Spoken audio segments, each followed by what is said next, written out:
Hello everyone. स्वागत है आप सभी का आपके अपनी चैनल मैथमेटिकल टेंजेंट पर। तो आज हम करेंगे ये जो पिछले साल का क्वेश्चन पेपर है उसका सॉल्यूशन, और आज हम सेक्शन डी को कवर करेंगे। ठीक है, इससे पहले जो 3 सेक्शंस हैं उन्हें मैं अपने चैनल पर कवर कर चुकी हूँ, जिसका मैं लिंक आपको डिस्क्रिप्शन बॉक्स में दे दूंगी। ये सेट 1 और ये बेसिक का पेपर है। ये क्वेश्चन पेपर कोड यहाँ पर दिया हुआ है और ये है सीरीज। तो स्टार्ट करते हैं सेक्शन डी के फर्स्ट क्वेश्चन के साथ। तो फटाफट से निकाल लेते हैं हम अपना section D. ABC I have covered in the previous video. जी हाँ, ये रहा क्वेश्चन नंबर 32। 5 नंबर का प्रत्येक क्वेश्चन ये है। देखिए, जो क्वेश्चन नंबर 32 का ए पार्ट है, इस क्वेश्चन में जब ऑफिशियल पेपर आया तभी एरर था, और जब आंसर की आई तो वहां पर मेंशन किया गया था कि जिस भी बच्चे ने इस क्वेश्चन को अटेम्प्ट किया होगा उन्हें फुल मार्क्स मिलेंगे। जी हाँ, देखिए, पेपर सेट करने वाले भी ह्यूमन बींग्स ही हैं, तो उनसे भी एरर हो जाता है। तो इसी तरह का एरर इस क्वेश्चन में नजर आया था। तो इसे छोड़ते हैं, हम सीधा बी पार्ट पर आते हैं। बी पार्ट में बोला गया है the sum of the ages of father and his son is 45 years. ठीक है, एक है फादर और एक है उनके बेटे। इन दोनों की एजेस का सम 45 ईयर्स है। देखिए, अगर मैं यहाँ पर ऐसा करते हैं कि let the age of father, हम फादर की एज को एक्स मान लेते हैं। अगर फादर की एज एक्स ईयर्स है तो सन की एज क्या होगी? क्योंकि इन दोनों की एजेस को मिलाकर 45 आ रहा है, तो ऑब्वियसली सन की एज होगी 45 माइनस एक्स। अब आगे बोला गया है 5 ईयर्स अगो, 5 साल पहले इनकी एजेस का प्रोडक्ट 124 था। डेटरमाइन देयर प्रेजेंट एज, इन दोनों की प्रेजेंट एज बताइए। देखिए, ये जो हमने लेट की है ना, ये हमने प्रेजेंट एज ही लेट की है। अब हमें एक इक्वेशन बनानी है जिससे हम x की वैल्यू निकालेंगे और इन दोनों में पुट करके हमें हमारा सॉल्यूशन मिल जाएगा। देखिए, यहाँ साफ साफ बोला गया है कि 5 साल पहले इन दोनों की एजेस का प्रोडक्ट 124 है। तो सबसे पहले हमें इन दोनों की 5 साल पहले वाली एज फाइंड आउट करनी पड़ेगी। तो 5 साल पहले फादर जी जो थे उनकी एज क्या थी, फादर्स एज क्या थी? जो भी प्रेजेंट एज है उसमें से 5 माइनस कर दीजिए। इसी तरह से अगर मैं पूछूं सन की 5 साल पहले उम्र क्या थी, तो जो प्रेजेंट एज है उसमें से 5 माइनस कर दीजिए। तो 40 माइनस एक्स, ये रहे सन और ये रहे फादर। अब अकॉर्डिंग टू क्वेश्चन इन दोनों की ये वाली जो एज निकल कर आई है, इसका प्रोडक्ट ही हमें 124 दिया है। सो एक्स माइनस 5 फादर की age into son age is equal to 124। अब हम इसे सॉल्व करेंगे। सो एक्स को इस पूरे से मल्टीप्लाई, 40 माइनस एक्स और -5 को इस पूरे से मल्टीप्लाई, इक्वल्स टू 124। जब आप इसे सॉल्व करेंगे तो आपको मिलेगा 40x। ठीक है, 40x minus x square minus 5 4 जा 20, so 200 minus minus plus 5x is equal to 124। सब कुछ उस साइड सेंड कर देते हैं तो ये हो जाएगा एक्स स्क्वायर पॉजिटिव, और ये दोनों सॉल्व होकर हो गए -45x और -200 वहां जाकर +200 और प्लस तो 124 है ही। सो फाइनल जो क्वाड्रेटिक इक्वेशन बनेगी वो होगी X square minus 45x plus 324 equals to 0। अब इसे हम सॉल्व करेंगे स्प्लिटिंग द मिडल टर्म से। आप यहाँ पर क्वाड्रेटिक फॉर्मूला भी यूज कर सकते हैं। सो इन दोनों को मल्टीप्लाई किया तो 324 आया। अब ऐसे दो नंबर्स बताइए, सोचिए कि मल्टीप्लाई करने पर 324 आए बट प्लस या माइनस करने पर -45 आना चाहिए। सो 36 9 जा 324 होता है, और दोनों को नेगेटिव लेंगे, minus minus plus, so -45। It means X square minus 36x minus 9x plus 324 is equal to 0। Common ले लीजिए, जितना फर्स्ट टू टर्म्स में से x कॉमन आया, x माइनस 36 अंदर बचा, यहां से -9 लेना पड़ेगा तभी x माइनस 36 बचेगा इक्वल्स टू 0। अब पूरे में से x माइनस 36 बाहर और अंदर बचा x minus 9 equals to 0। So therefore या तो x माइनस 36 इक्वल्स टू 0 होगा या फिर x माइनस 9 इक्वल्स टू 0। यहां से x की वैल्यू 36 आती है और यहां से x की वैल्यू 9। अब मुझे आप एक बात बताइए, क्या हम दोनों वैल्यूज ले सकते हैं? देखिए, हम 36 तो ले सकते हैं अपना आंसर वैल्यू, लेकिन 9 नहीं ले सकते। अब ऐसा क्यों? सबसे पहले एज निकाल देते हैं, फादर की प्रेजेंट एज। फादर की प्रेजेंट एज क्या होगी? अगर मैं x को 36 ले रही हूं तो यहाँ पर देखिए x माना गया था फादर की एज को, तो फादर की प्रेजेंट एज है 36 साल। और सन सन की प्रेजेंट एज हो जाएगी हमारी, यहाँ वैल्यू पुट करेंगे 45 माइनस 36, दैट इज माइनस कर दीजिए 9 ईयर्स। अच्छा, अब आप मुझे एक बात बताइए, अगर मैं 9 लेती तो इसका मतलब मैं ये कहना चाह रही हूँ कि फादर 9 ईयर्स के हैं और जो बेटा है वो 36 साल का है। क्या ये पॉसिबल है? ये तो पॉसिबल ही नहीं, क्योंकि फादर ही बड़ा होगा और बेटा ही छोटा होगा। तो इसलिए हम 9 को नेग्लेक्ट कर देंगे। सो this is our final answer. हाँ जी, अब आते हैं क्वेश्चन नंबर 33 पर। क्वेश्चन नंबर 33 में बोला जा रहा है, a vessel is in the form of hemispherical bowl surmounted by, हाँ जी, surmounted by a hollow cylinder of same diameter. ठीक है, देखिए यहाँ पर एक हेमिस्फेरिकल बाउल है, एक वेसल है, और वेसल दो दो 3D शेप्स को कंबाइन करके बना है। हेमिस्फेरिकल बाउल है जिसके ऊपर सेम, यहां पर बोला गया सेम डायामीटर का सिलेंडर है, यानी ना बड़ा ना छोटा, बिल्कुल फिट इसके ऊपर ये ऐसे आ रखा है हमारा सिलेंडर। सेम डायामीटर यानी रेडियस भी सेम होगी। डायामीटर दे दी हेमिस्फेरिकल बाउल की 14 सेंटीमीटर। अगर डायामीटर 14 है, इट मींस जो रेडियस है वो 14 का हाफ 7 सेंटीमीटर होगी, और जो हेमिस्फीयर की रेडियस है वही सिलेंडर की रेडियस होगी। तो आपको पहले हर बात को अच्छे से लिखना है। तो मैं हेमिस्फीयर की रेडियस को स्मॉल आर से डिनोट कर रही हूँ, वही सिलेंडर की रेडियस को कैपिटल आर 7 सेंटीमीटर। अच्छा, दोनों सेम ही है तो आप इसे स्मॉल आर से डिनोट कर सकते हैं। ठीक है, अब क्वेश्चन में बोला है टोटल हाइट ऑफ वेसल। देखिए ध्यान से सुनिए, टोटल हाइट का मतलब है कि यहां से लेकर पूरा टॉप से लेकर बॉटम तक इस वेसल की लेंथ है 13 सेंटीमीटर। तो अगर मैं आपसे हाइट ऑफ सिलेंडर पूछूं तो 13 टोटल है। इसमें से अगर मैं इस हेमिस्फीयर की लेंथ को माइनस कर दूं तो जो बचेगा वो सिलेंडर की लेंथ या हाइट होगी। और ये क्या रिप्रेजेंट कर रही है? हेमिस्फीयर की लेंथ, मतलब इसकी जो रेडियस है। सो 13 माइनस 7 6 सेंटीमीटर होगी इस सिलेंडर की हाइट। सिलेंडर में कुछ भी फाइंड आउट करना है हमें, बस ये दो डायमेंशंस चाहिए, और हेमिस्फीयर में हमें चाहिए होती है सिर्फ रेडियस। चलिए अब क्वेश्चन पर आते हैं। पहले तो उसने पूछा है find the inner surface area of the vessel. ये जो भी वेसल नजर आ रहा है इसका हमें फाइंड आउट करना है inner surface area.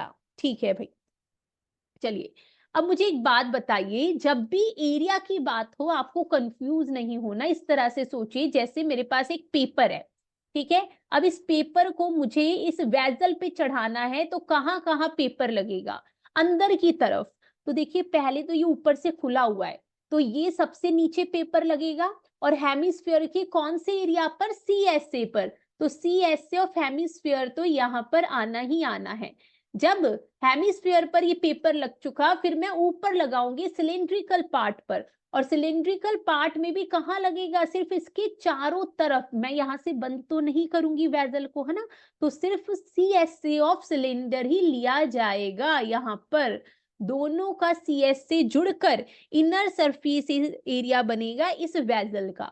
Now formula होता है हेमिस्फीयर का 2 pi r square of CSA, and CSA of cylinder is 2 pi r h. Solve करना है, पहले जितना कॉमन आ रहा है ले लीजिए, अंदर बचा r प्लस एच। देखिए तभी कैलकुलेशन जो है वो इजी होंगी। सो 2 पाई 22/7, रेडियस 7, ब्रैकेट में 7 प्लस 6, तो 7 से 7 डिवाइड, 44 इंटू 13, और यहाँ आंसर हो जाएगा 5.2 सेंटीमीटर स्क्वायर। तो ये हो चुका है पहला पार्ट हमने सरफेस एरिया वाला। अगले पार्ट में बोला जा रहा है कि इस वेसल की वॉल्यूम भी बता दीजिए। तो देखिए volume of vessel, volume easy होती है, उसमें हमें ज्यादा नहीं सोचना। जिन 3D शेप्स को मिलाकर ये वेसल बना है, जैसे सिलेंडर और हेमिस्फीयर, तो बस इन दोनों की वॉल्यूम को ऐड करना है, वही हमारी इस वेसल की वॉल्यूम होगी। So volume of cylinder plus volume of hemisphere. हाँ जी, सो सिलेंडर की वॉल्यूम होती है pi r square h plus 2/3 pi r cube. Maximum जो कॉमन आ रहा है वो आर स्क्वायर और पाई आ रहा है, यहाँ बचता है एच प्लस 2/3 आर। हाँ जी, सो 22/7 इंटू 7 इंटू देखिए हाइट कितनी है 6 और 2/3 इंटू आर हमारे पास है 7। अब इसे सॉल्व कर देते हैं, 7 से 7 डिवाइड, 22 7 जा 154, 6 प्लस 2 7 जा 14/3। हमें एलसीएम लेना पड़ेगा, सो 154 इंटू एलसीएम 3 ही आना है, 3 6 जा 18 प्लस 14। सो यस 154 इंटू ये हो जाएगा 32/3। So final answer is 4928/3 centimetre cube, या इसे ही डिवाइड करके हम बोलेंगे 1642.67 सेंटीमीटर क्यूब। तो ये है इस क्वेश्चन में फाइनल आंसर। चलिए क्वेश्चन नंबर 34 देखिए, 34 में बोला जा रहा है the table given below shows the daily expenditure on food of 25 house hold in a locality. ठीक है, हमें 25 हाउस होल्ड की फूड पर होने वाले खर्चे दिए गए हैं। ये इस तरह से हमें डाटा दे दिया। सबसे पहले मीन फाइंड आउट करना है और उसके बाद मोड भी पूछा है। मोड के लिए कोई एक्स्ट्रा कॉलम नहीं बनता, ठीक है, लेकिन मीन के लिए मेथड पे डिपेंड करता है कि हम कौन सा मेथड यूज कर रहे हैं, और मेथड डिपेंड करता है कि हमारी वैल्यूज कितनी बड़ी हैं। सबसे पहले टेबल बनानी बहुत जरूरी है। मैं आपको बता दूं 2 से 3 नंबर आंसर की में टेबल के लिए बताए जाते हैं कि अगर बच्चे ने टेबल सही बनाई है तो 2 से 3 नंबर उसे वही दे दीजिए।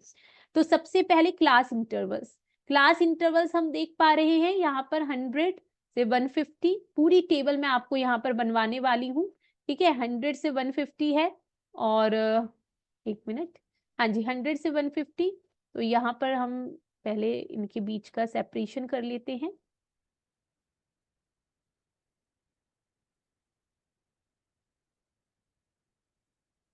हाँ जी, तो यहाँ हम क्लास इंटरवल लिखेंगे, पहले हम मीन फाइंड आउट करेंगे। यहाँ हम फ्रीक्वेंसी लिखेंगे। मीन में हमें सबसे पहले तो एक्सआई निकालना ही होता है, जो यहाँ पर नहीं दिया। उसके बाद हमारे मेथड पे डिपेंड करता है कि हम कौन सा मेथड यूज कर रहे हैं, उसके अकॉर्डिंग हम बना लेंगे अपने एक्स्ट्रा कॉलम्स।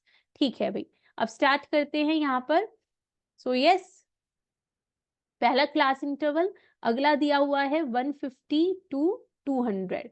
देन 200 से 250 रुपये खर्चा हो रहा है, फिर 250 से 300 रुपये खर्चा हुआ, एंड 300 से छोटा, ये टेबल ज्यादा बड़ा नहीं है। अब यहाँ हम फ्रीक्वेंसी यानी जो नंबर ऑफ हाउस होल्ड्स हैं 4 5 12 बड़े आराम से करना है, क्योंकि एक भी वैल्यू गलत तो पूरी टेबल गलत। देन एक्स आई तो हमें निकालना ही है। एक्स आई क्या होता है, एक्स आई का फॉर्मूला है upper limit plus lower limit divided by 2।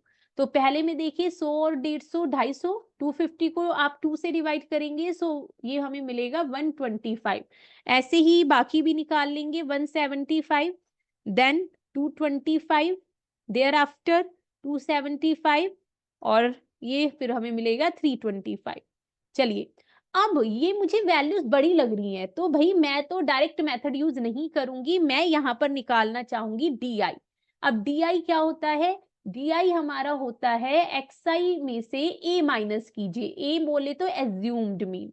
इस एक्स आई वाले कॉलम में से ही जो मिडल मोस्ट वैल्यू है वो हमारा ए बन जाती है, जो यहाँ पर 225 में लेना चाहूंगी। वैसे आप कोई भी वैल्यू ले सकते हैं। तो माइनस कीजिए 125 माइनस 225 जब हम करेंगे तो हमें मिलेगा माइनस का 100। इसी तरह से 175 में से 225 माइनस करेंगे, माइनस 50, ये तो 0 हो जाएगा। देन 50 और 325 माइनस 225 100।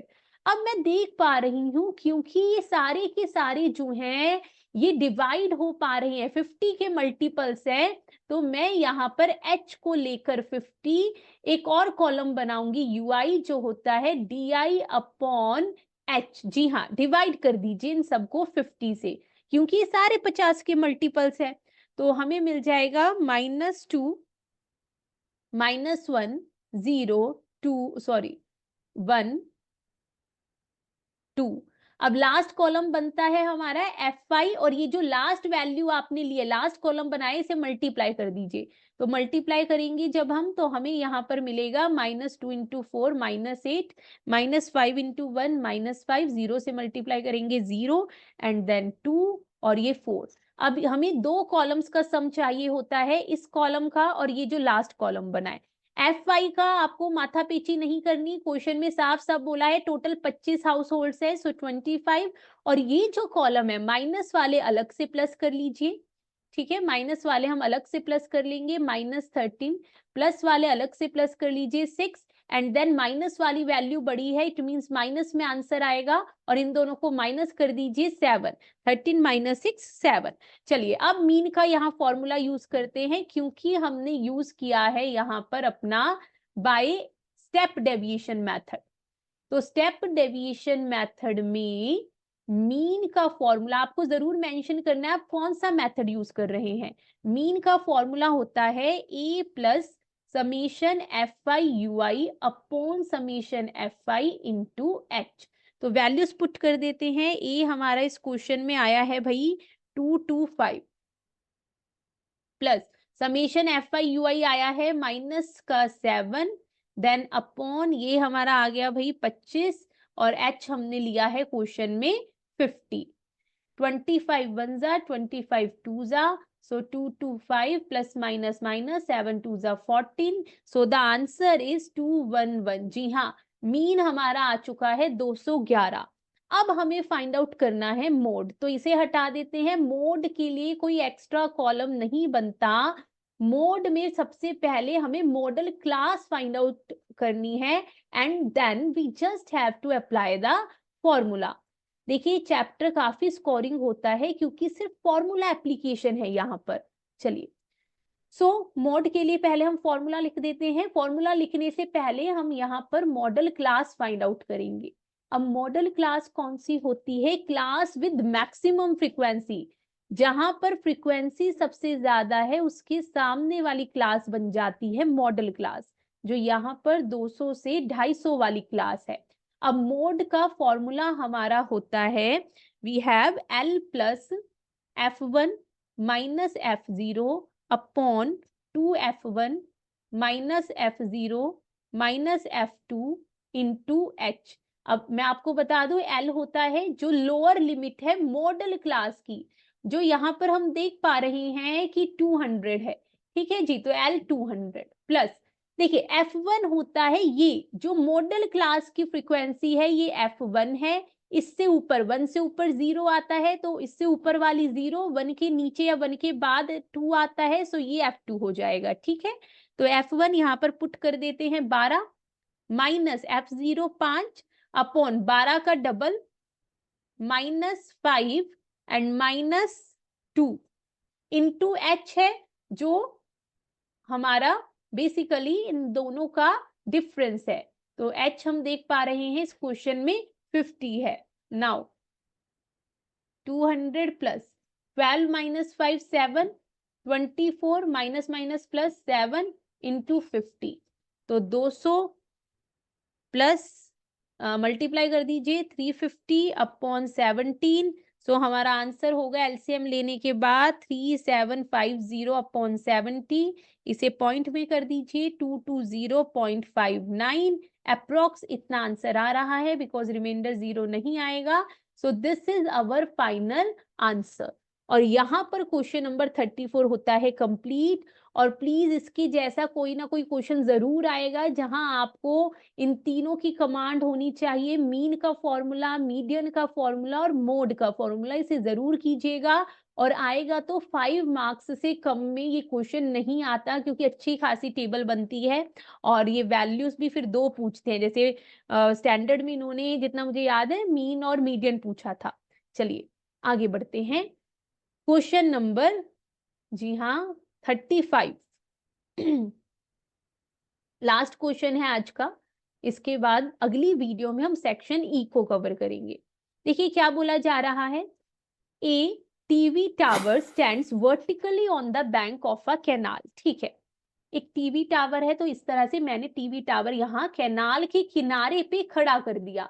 इसे मैं ए बी नाम दूंगी, और क्योंकि ये टीवी टावर या कोई भी बिल्डिंग जमीन से 90 डिग्री पे खड़ी होती है, तो दिस एंगल इज 90 डिग्री।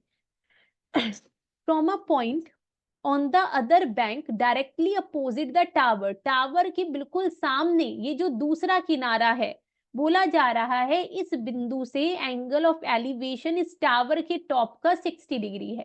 तो यहां पर एक बिंदु ले लेते हैं सी। यहां से इस टावर के टॉप का एंगल ऑफ एलिवेशन जो है वो 60 डिग्री बन रहा है। From another point 20 meter away from the point on the line joining this point to the foot of tower, the angle of elevation of the top of tower is 30 degree. देखिए अब क्या बोला जा रहा है, एक दूसरा पॉइंट है डी, और ये जो दूसरा पॉइंट है ये इसी लाइन पर है जो टावर के फुट को और इस सी पॉइंट को जोड़ रही है। इसे बढ़ाकर ही आगे एक पॉइंट है डी जो 20 मीटर दूर है इस पहले वाले पॉइंट से, यानी ये जो सी डी है ये 20 मीटर है। और इस पॉइंट से जो एंगल ऑफ एलिवेशन बन रहा है टावर के टॉप का, जी हाँ, ये जो एंगल ऑफ एलिवेशन बन रहा है ये 30 डिग्री है। हमसे पूछा गया है कि इस टावर की हाइट बता दीजिए। चलिए ठीक है, अब सबसे पहले तो हम आएंगे इस राइट ट्राइंगल में, जो हमें सबसे अंदर वाला, देखिए सबसे पहले सबसे अंदर वाला हमें उठाना होता है। सो इन राइट ट्राइंगल एबीसी, यहां हम सीधा सीधा भाई क्या यूज करेंगे, हमें ये स्टैंडर्ड एंगल है, तो ये सामने वाली परपेंडिकुलर साथ वाली बेस, तो हम यूज करेंगे 1060 डिग्री, जो इक्वल होगा परपेंडिकुलर और बेस के रेशो के। 1060 डिग्री √3 होता है। ए बी की वैल्यू यहाँ हमें नहीं पता, ना ही बी सी की वैल्यू पता है। सो यहाँ से ए बी की वैल्यू आ जाएगी जब आप क्रॉस मल्टीप्लीकेशन करेंगे बी सी √3। ठीक है, नंबर 1 बात।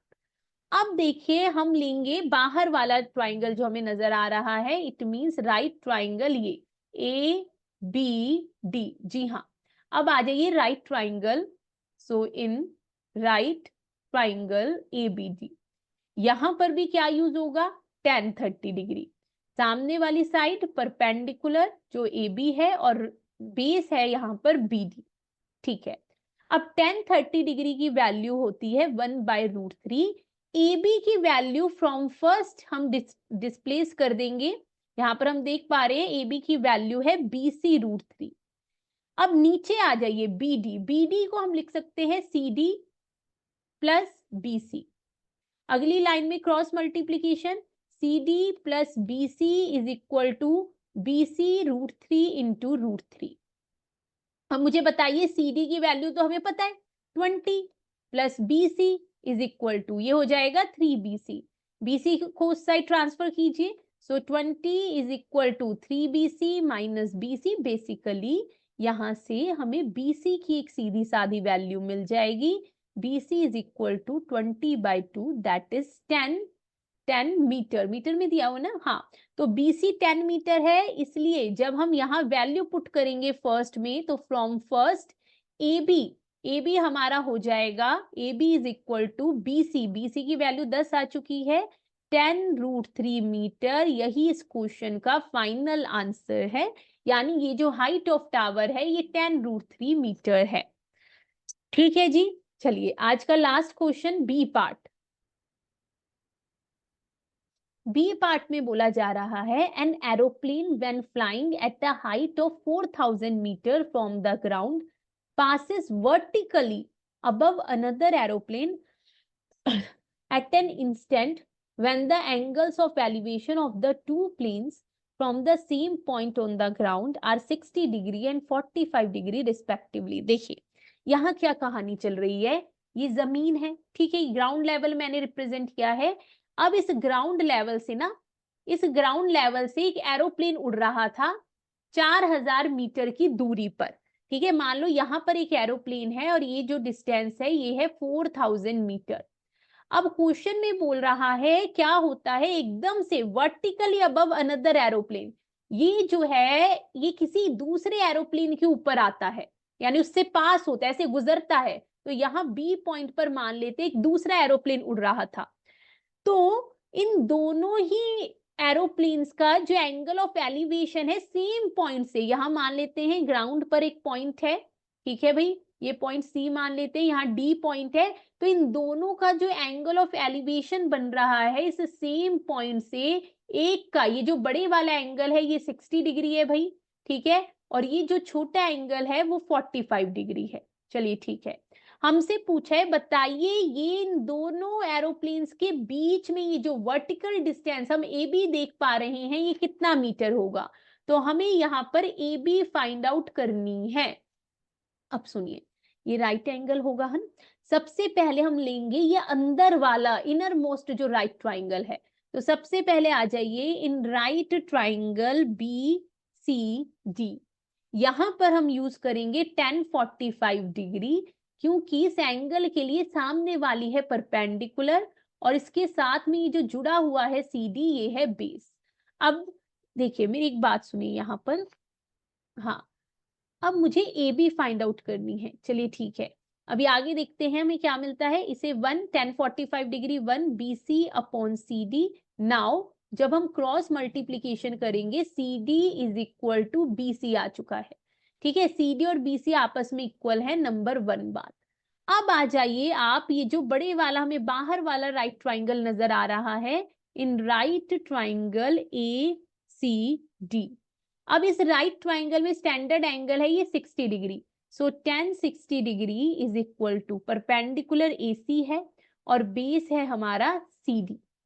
1060 डिग्री हमारा होता है √3 इज इक्वल टू AC की वैल्यू, हमें इस क्वेश्चन में AC की वैल्यू दी गई है 4000 मीटर्स, AC की वैल्यू 4000 है पूरा डिस्टेंस, और अपॉन में CD को हम BC भी लिख सकते हैं, तो यहाँ पर बेसिकली क्या होगा, इस BC की वैल्यू हमें पता चल जाएगी। So BC is equal to cross multiplication कर दीजिए 4000 बाय √3 मीटर, जी हाँ, बट हमसे तो AB पूछा है, तो AB कैसे फाइंड आउट होगा, आप इस पूरी लेंथ में से BC जब माइनस करेंगे तो हमें AB ही मिलेगा इस क्वेश्चन में, ठीक है। तो पूरी लेंथ कितनी है 4000, इसमें से माइनस कर दीजिए 4000 बाय √3। अब इसे सिंप्लीफाई करने का देखिए तरीका ये है, हम ऐसा करते हैं, पहले तो 4000 कॉमन ले लेते हैं, तो अंदर बचा 1 - 1 बाय √3। नाउ एलसीएम लीजिए, 4000 एलसीएम √3 आना है, सो √3 - 1, ठीक है। अब ऐसा करते हैं, इसे भी रेशनलाइज कर देते हैं, और √3 की ध्यान से देख लीजिए, उसने प्रश्न में साफ साफ वैल्यू दी है तो हमें पुट करनी है, अगर वो वैल्यू ना देता तो हम आंसर यहाँ भी छोड़ सकते थे रेशनलाइज करने के बाद, लेकिन क्योंकि यहाँ √3 की वैल्यू भी पुट करनी है तो वो भी हम करेंगे, तो पहले रेशनलाइज कर लेते हैं, तो ये हो जाएगा 4000, ठीक है, √3 अंदर मल्टीप्लाई कर दीजिए, सो 3 - √3 और √3 इंटू √3 अपॉन में 3, नाउ 4000 अपॉन 3 और 3 माइनस √3 की वैल्यू पुट कर देते हैं 1.73, ठीक है भाई। अब इधर देख लीजिए थोड़ा सा कैलकुलेशन, 4000 बाई 3 इंटू 3 में से जब हम 1.73 माइनस करेंगे देन वी विल गेट 1.27, हाँ जी यही मिलेगा ना, 1.789, हाँ जी यही मिलेगा। अब इसे पॉइंट हटाइए, 2 0 आ चुके हैं, 2 0 से 2 0 उड़ा दीजिए और 4 से कीजिए मल्टीप्लाई, सो 27 4 जब हम मल्टीप्लाई करेंगे हमें मिल जाएगा 5080 अपॉन 3 मीटर। तो finally this is the answer, आप ज्यादा से ज्यादा इसे डेसिमल में भी छोड़ सकते हैं, so 1693.33 meter. This is our final answer of this question. और यहाँ पर ये वीडियो भी होती है खत्म। अगर आपको वीडियोस पसंद आ रही हैं, आप चाहते इसी तरह से और पेपर करवाए जाएं, देन प्लीज डू सपोर्ट। मिलते हैं आप सबसे अगली वीडियो में।